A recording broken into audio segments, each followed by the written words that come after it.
Welcome to Only Trying to Help, the podcast where we try to help you be helpful to other people. My name is Kate Watson, and our topic for today is personal safety and some of the messages that are out there about being safe in this world. I have an excellent guest for us today. It's Nicole Snell, who is an internationally awarded trainer and speaker. She has a TED Talk that is out now, which is really exciting, and I'm happy for you to talk about that, and we'll share a link to it as well. But I can't imagine anyone better suited to help us understand how to be safe in this world and how to be mindful about the messages we share around safety. So thanks for being here, Nicole. How are you doing? I'm doing great. I'm grateful to be here. Thank you for having me as a guest. Well, I can't think of anyone better. I think I already said that. You're, in my eyes, the person to speak to this particular topic. And it came up between the two of us when we were chatting recently just about other things. And you were telling me about this course that you have. And I fear that I actually interrupted you as you were telling me about your work, because I'm pretty sure I said, wait a minute. You're talking about self-defense and personal safety and these things. And I'll bet there are a lot of well-meaning people out there who are also trying to share messages along those lines. And those messages may not be the most useful. And you sort of lit up. You said, yeah, I think that could be true. So maybe you could kick us off. What can you tell us about that along the lines of just well-meaning messages that are conveyed about safety and well-being in that way? Yeah, so I think it's such a valuable message to share. I mean, pretty much at any time, but especially now. And when it comes to self-defense and personal safety, I would say the biggest myth and the biggest misconception is that it is only about physical skills. So that often when people are talking about self-defense, they are immediately, telling people the martial arts they should take, the weapons they should carry, the combat skills they need to learn. And that isn't all of what self-defense is. In fact, the physical part is such a small part of what self-defense actually is. And so even though I do teach physical skills as well when I am, when I'm teaching courses and trainings, but it isn't the most salient thing. It isn't what we are using every day. It isn't the most practical and useful and accessible in the majority of situations in which we are managing our safety. And so when it is oversimplified into, oh, well, you just need to learn this particular one skill or carry this one thing, that's going to mean you're safe, that is definitely not true. The evidence has shown that that is not the case. And it can be really limiting to feel like, oh, in order to be safe, I have to, purchase this item or carry this thing with me everywhere I go. And there might be places that I will be traveling to or visiting or on a plane, etc., where I can't carry it. And then the implication is that, well, if you don't carry this item, then you're not safe. And that's not true. And then as far as learning martial arts are wonderful for a variety of different reasons, but martial arts and self-defense are two different types of skills.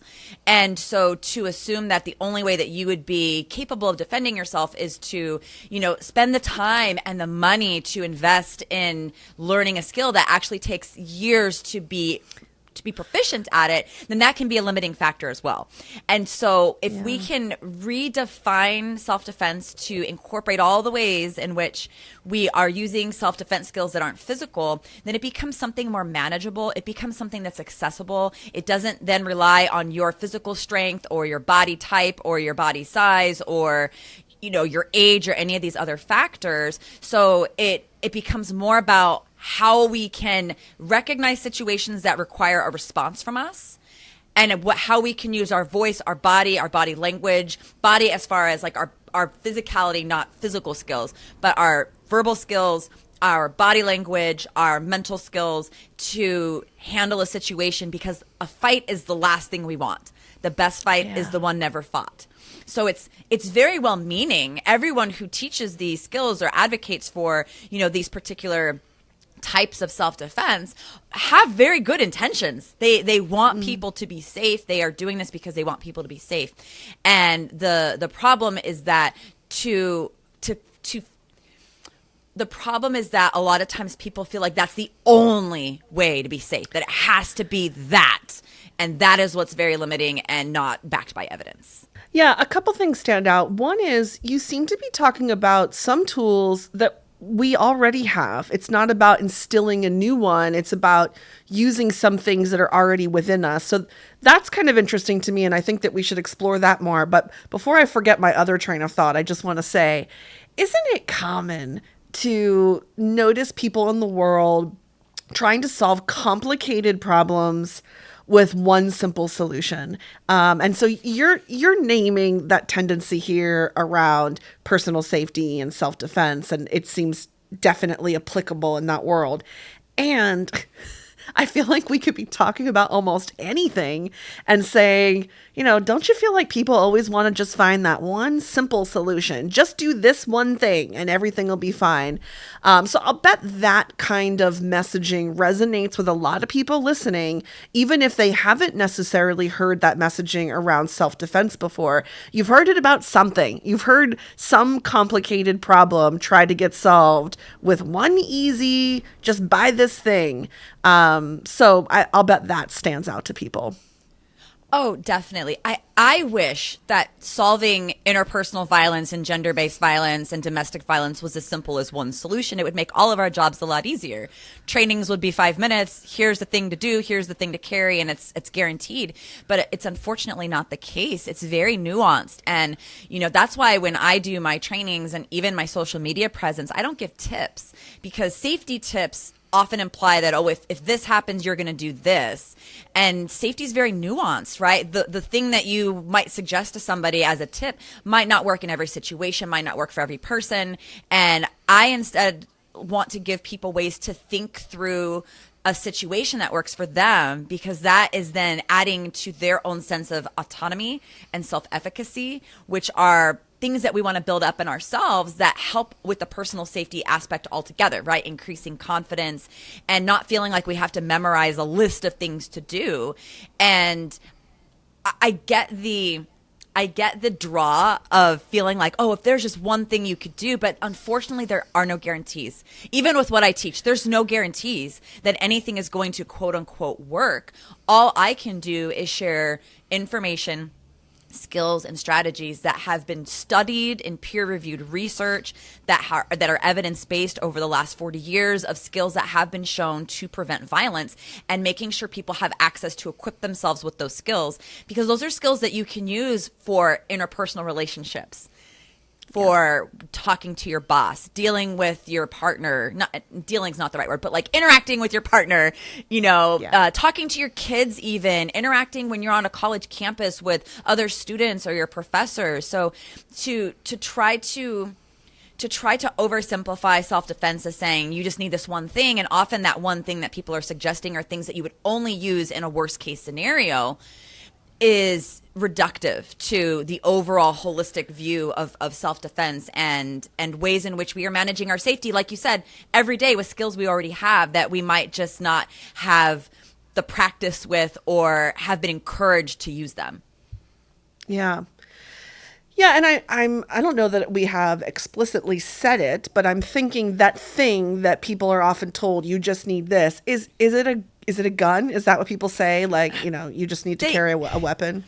They often do, especially I do a lot of solo hiking and solo hiking content, and that's usually the first thing someone says is, just carry a gun. But then also people say carry pepper spray. There's so many tools out there, self-defense weapons and tools and gadgets. And again, people are creating them because there is a need and they're trying to help people. And there's a good reason behind why there are so many options. And I'm not trying to tell people what they should and shouldn't do. I'm not saying don't use these things.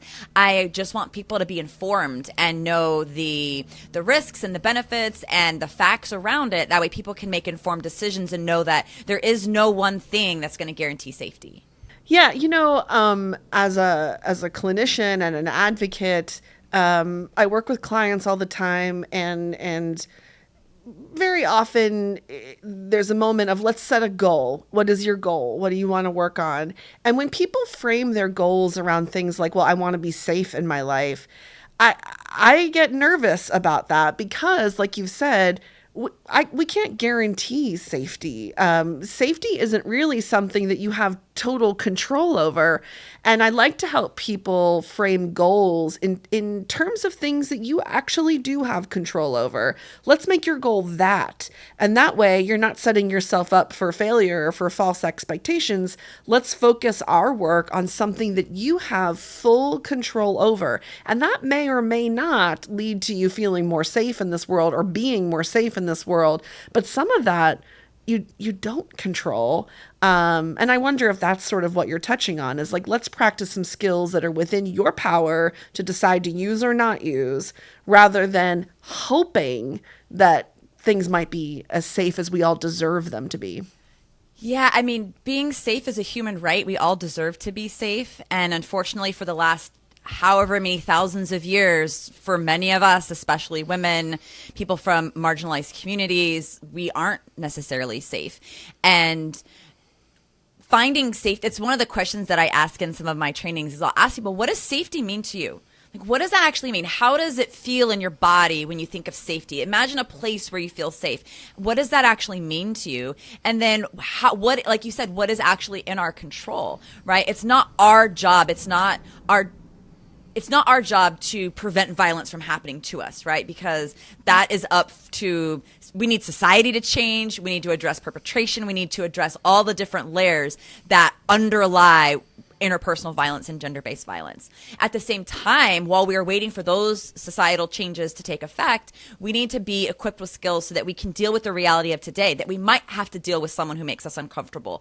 We might encounter a situation that is completely out of our control, meaning someone has chosen to try to commit a crime in our presence. So what can we do so that instead of feeling like we're helpless, like there's nothing we can do, what are options for helping us create the best outcome that we can in a world in which there are a lot of things that are out of our control? Yeah. And, we keep circling back to how well-meaning these messages are. Of course, I feel like I need to keep starting the sentence with that. I know people mean well. It's what the whole show's about. You're only trying to help.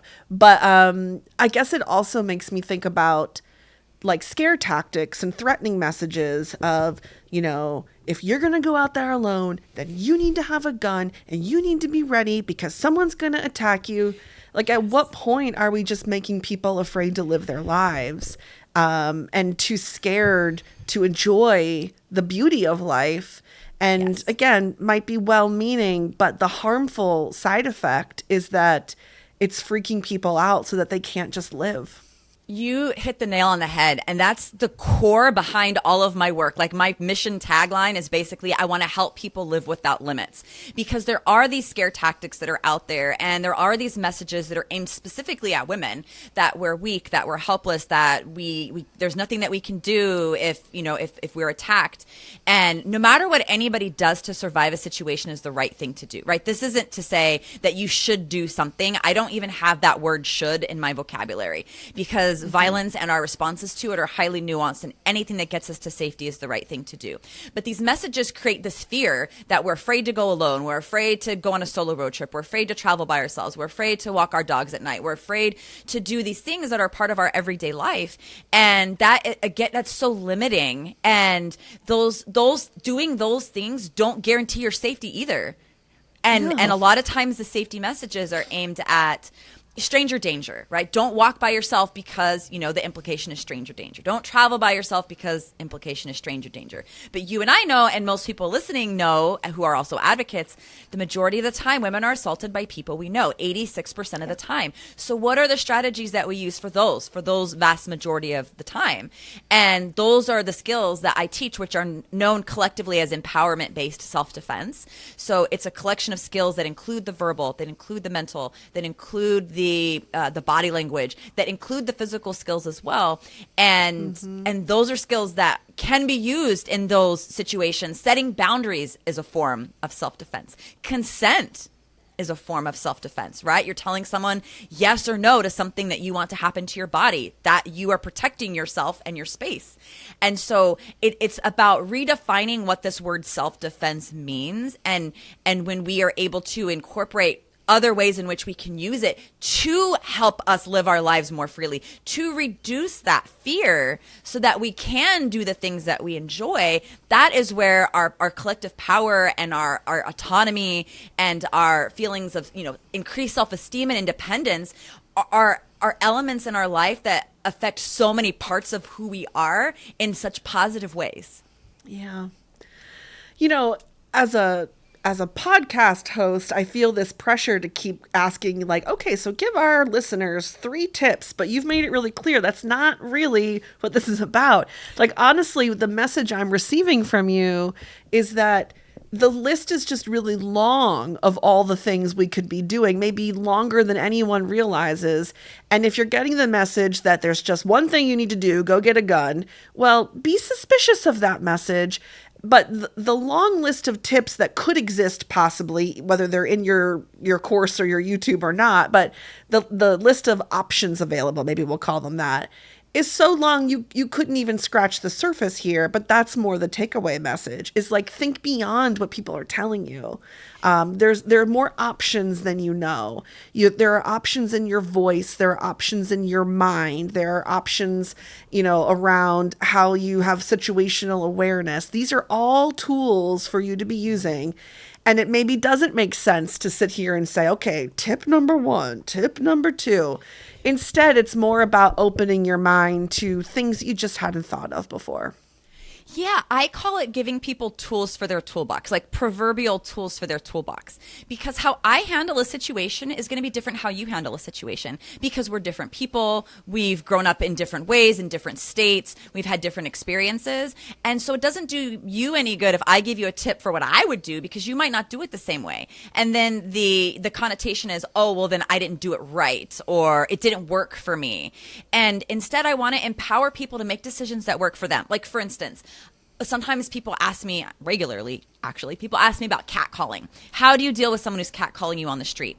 And I can't say, okay, you always do this one thing, because that might not always work. But through the course of trainings that I give, it's more about connecting people to their inner power and giving them potential ways they could handle it, and verbal strategy options, and ways that they could think about the situation so that they can do what works for them. And that's where that autonomy comes from. They're not doing what Nicole said to do.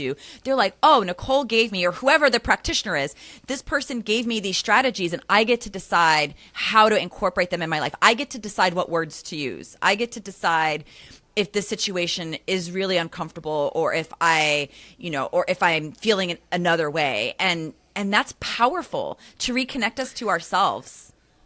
Yeah. I mean, I'm just loving the idea of the next time somebody says, oh, you're going to hike all by yourself, well, you need a gun, the response might be, I get to decide that.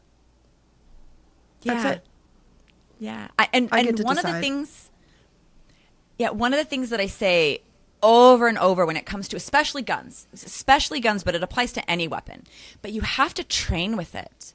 Like, it's not having the item, it's the training behind the item that actually is what is going to determine whether or not you're able to use that item in an adrenalized situation effectively. And unless you are regularly training with whatever weapon or tool you decide to carry, there's a chance that it might not respond the way you're expecting it to, because of the way adrenaline physiologically affects us. And that's not something that's often talked about. And I try to educate folks, but I've also done a lot of research and read a lot of studies on guns and gun violence and self-defense gun use. I actually have an episode of my series Outdoor Defense that will be on that when I release my new season. But it shows that, if someone thinks that an item is going to protect them, there's very little that you're going to do to convince them otherwise, psychologically. Yeah. And so my job isn't to talk somebody out of what they choose, because it's their personal choice. My goal is just to educate people, give them information that maybe they didn't hear, that maybe all they heard was marketing jargon, and then they didn't think about these other parts. And then that can allow them to then decide, okay, is this the right thing for me, or do I need to do more training for this to be right for me? Mm-hmm. Yeah, I love that. Just the idea that it's my decision. There are many messages out there. Take them in or don't, but know that I get to decide. Yes. I I've also been thinking about something else you said around how some people think of self-defense itself as sort of well-meaning. What can you tell us about that? Or what do you run into? Or what kind of messages, I guess, are you hearing about that? Yeah, so I've been doing this work for about 10 years and I'm still surprised that there still tends to be resistance to self-defense education. And there are studies on this that I often reference from researchers who have been doing this work for longer than I have and have, dived deeper into it. But I think that lies in the myth that self-defense is just physical. And so when people hear that and then they're thinking, oh, it's only physical skills, and they start thinking of all the ways in which they don't feel like that would be helpful for women, for survivors, for people who may be experiencing violence. And then they are resistant to this type of education, which has actually been shown to reduce violence. And so I have made it my soapbox mission to try to educate as many people as possible. I want to remove the barriers to self-defense education, to empowerment-based self-defense education, so that more people can have access to it, because of the 40 years of research that do show how effective it is at not just preventing violence, but there was actually a study, it's called Taking Charge, and I could get all the information for you. Dr. Simpson, and there was another doctor that also performed this study on female veterans who had been out of the service they're out of the service. They're female veterans who experienced military sexual trauma and were experiencing PTSD. And they put them through, I think it was a 6-week empowerment-based self-defense program, and the outcomes after the training and then, and the follow-ups was that there were reduced symptoms of PTSD. There was an increased ability to recognize safe from unsafe situations, and thereby an increased willingness to go out into social situations. There was increased self-efficacy. There was increased ability to, have confidence and have conversations and to have less fear. There was less hypervigilance. And this isn't an isolated, I believe this is only study done on that population, but those outcomes aren't isolated to that study. There's hundreds of studies done showing the benefits. And what I always like to iterate is, even if empowerment-based self-defense did not reduce violence, let's say that it didn't, but it still had all those other benefits, isn't it still worth it? To increase confidence, to reduce anxiety, to reduce depression, to reduce PTSD, to give people feelings of empowerment and resiliency. And then not only does it already do those benefits, but it also does have the ability to prevent violence. And we can come at it from the framework that nobody is at fault for violence that happens to them. The only person responsible is the assailant or the offender. And so that's how empowerment-based self-defense comes at this issue, is we acknowledge that the only person responsible is the offender assailant. And at the same time, we want to have the ability to make decisions that work for us and options for dealing with situations that could be uncomfortable or potentially threatening or, anxiety inducing, from a place of power instead of a place from fear. Yeah. Yeah, I think that's really important, particularly the way that you're emphasizing the only person responsible for this is the assailant, because I think there's a pattern in this world of like a good idea emerging, and then like we run with this good idea and sometimes like overcorrect situations that didn't need correcting. And so I think the idea of like we shouldn't be victim blaming is a great idea, and the field sort of ran with it. And my fear is that then we began overcorrecting some things. And because suddenly I was hearing, well, self-defense, that feels victim blaming. It's saying that the victim needs to do something more to defend themselves. It doesn't have to be that way. I mean, you're describing something that is so, you're calling it empowerment-based self-defense. It is entirely focused on how the only person responsible is the assailant. And at the same time, I want you to live your life without limits. And so let's do both. Let's put the responsibility where it belongs, and let's live life without limits. Here are some tools to help you do that.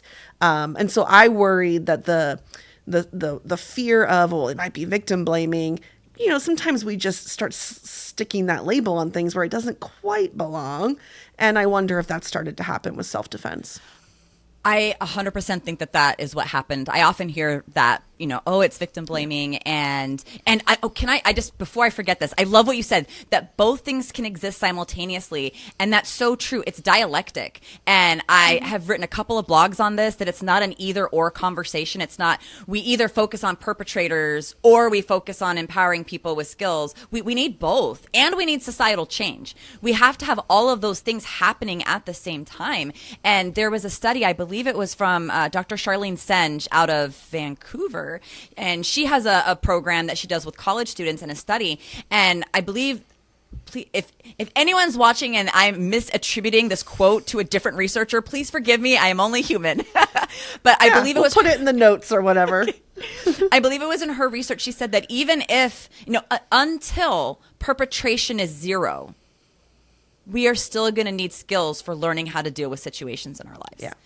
And that's so true. We don't need to just choose, we only need to focus on this. We only need to focus on this. We need all of it. We need all of us. We don't just need people in victim advocacy, right? We need people who are investigators. We don't just need investigators. We need sane teams. We don't just need sane teams. We need, lawyers. We need all of us to address this problem.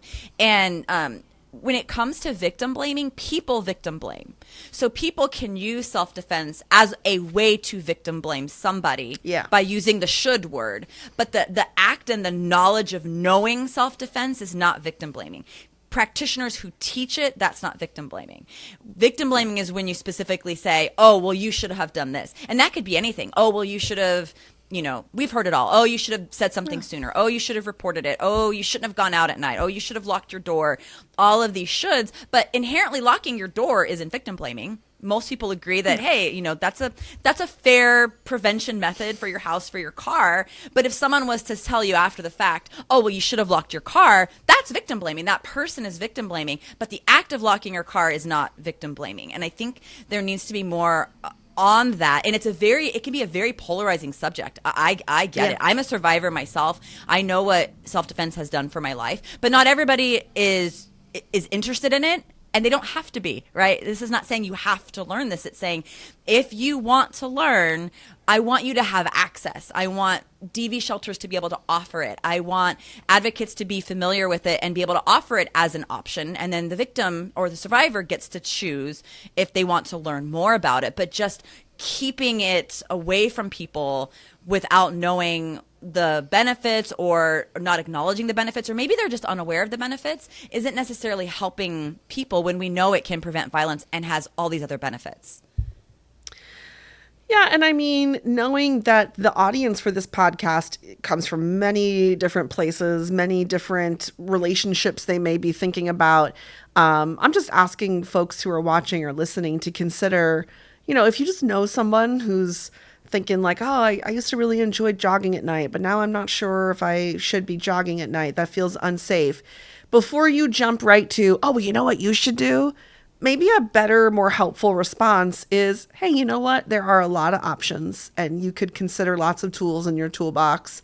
One option might be maybe you don't jog at night, but another option might be you take a self-defense class. Another option might be something else, but let's not limit, like to your point of living without limits, let's not limit ourselves to there's really only one thing that's going to work. I think that's maybe a helpful approach if you're just a friend out there who wants to help another friend.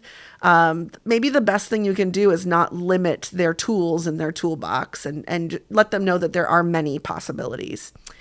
Nicole, we're running out of time. Is there anything that you didn't get to say that you really want to say? I would love to let people know that they are worth fighting for. And, as we've already discussed, fighting isn't just physical. Not only are you worth physically fighting for, but you are also worth advocating for with your doctor, with your therapist, in your relationships, with your advocate, if you are, seeing an advocate in your own life, that you are worth being able to set healthy boundaries for, and that you are worth being able to live the life that you deserve for. And I just want people to know that. Yeah. Thank you so much. Thank you for being here.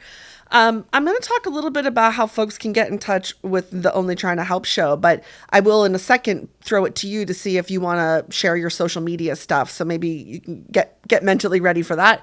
But folks, if you want to send any questions or comments to the show, you can always email us using kate@onlytryingtohelp.com.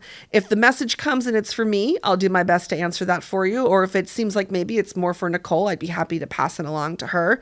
You can follow us on Instagram at IWasOTTH. OTTH stands for OTTH stands for Only Trying to Help, not I Was Only Trying to Help. Let me say it again. This is the second time today I've messed this up. So one of these days I'll get it right. You can follow us on social media at IWasOTTH. OTTH stands for Only Trying to Help. Whew, what a mouthful. Nicole, tell us how people can get in touch with you.